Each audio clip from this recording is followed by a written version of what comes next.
Hi, I'm going to show you on which 4 things you should not do just before getting a home loan. Hi, my name is Ajay, and in this channel we're going to show you on how to buy a house here in Germany.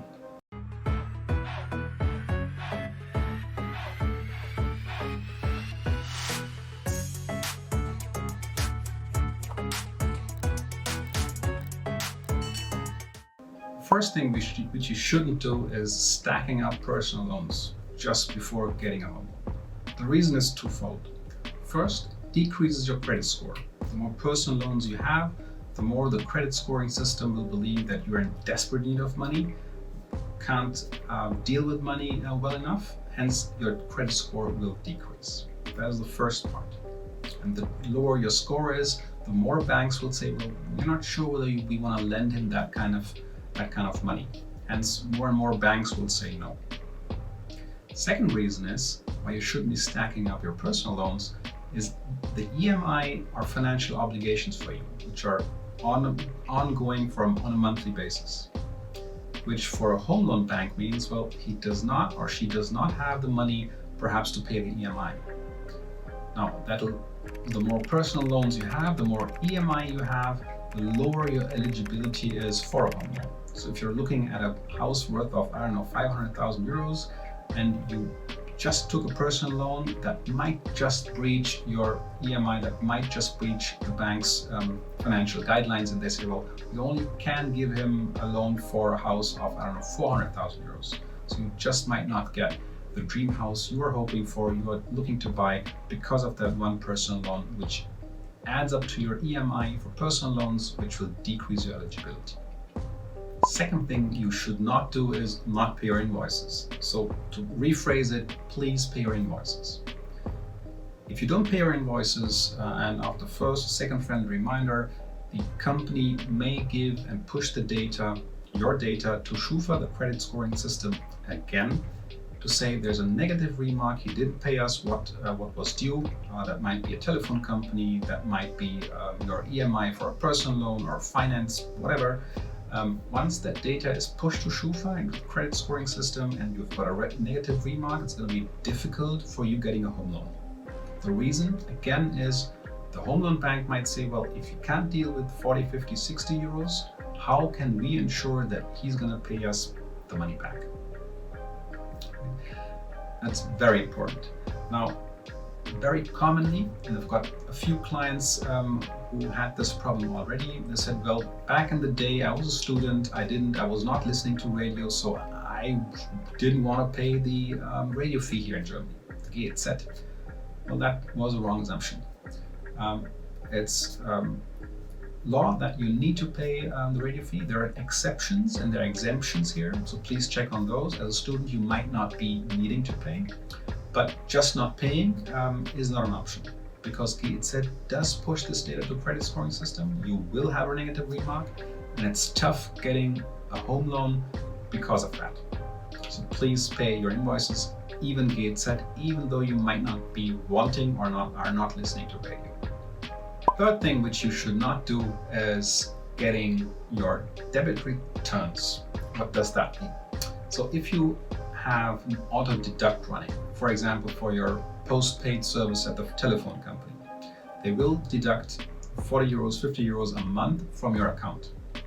Now, if that account is at zero and you don't have any line of credit, the bank will give the 40 euros to, let's say, Vodafone, but they will recollect them from Vodafone itself. So you'll have one outgoing transaction, one incoming transaction.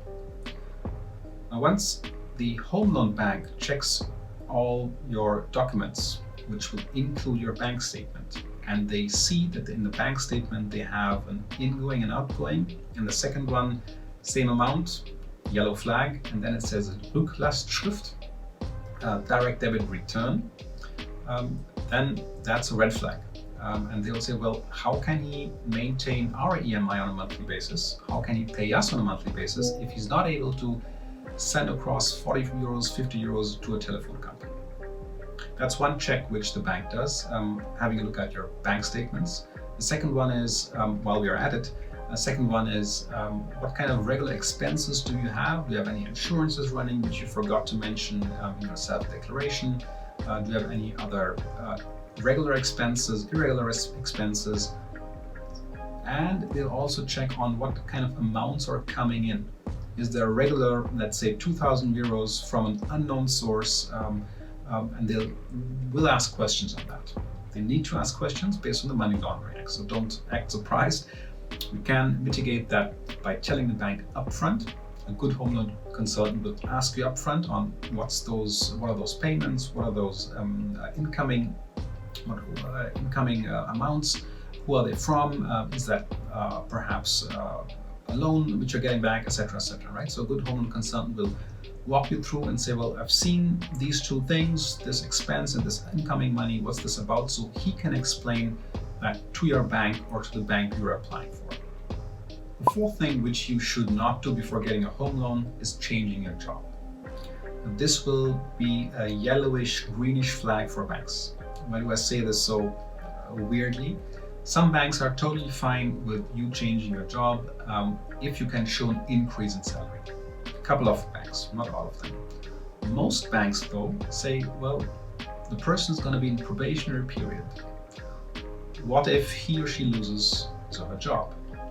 Although you may give notice, the employer can also give notice without reason within 14 days. So if that's the case, the bank might say, well, if he or she loses a job, how will he be able to pay me? Will he be able to get a job within a day or two notice? Will that be possible in his profession, in his circle of influence? We don't know. Hence, most banks, 70 to 80% of the banks would say, well, we don't want to give a home loan to a person who recently changed his job and is within his probationary period. There are some banks, though, and good home loan consultants will guide you through this jungle of banks to find you the right fit. So, to summarize, pay your invoices, even though you don't listen to radio, pay your GZ. Don't stack up your personal loans if you can't afford or don't need whatever you're buying. Even though it's a 0% financing, it might look tempting to get something on 0% interest. This will add up. This will decrease your eligibility. Check with your home loan consultant on whether it makes sense to change the job now or delay that process for a couple of days or weeks or months, and check your bank statements on those returns of the odd debit.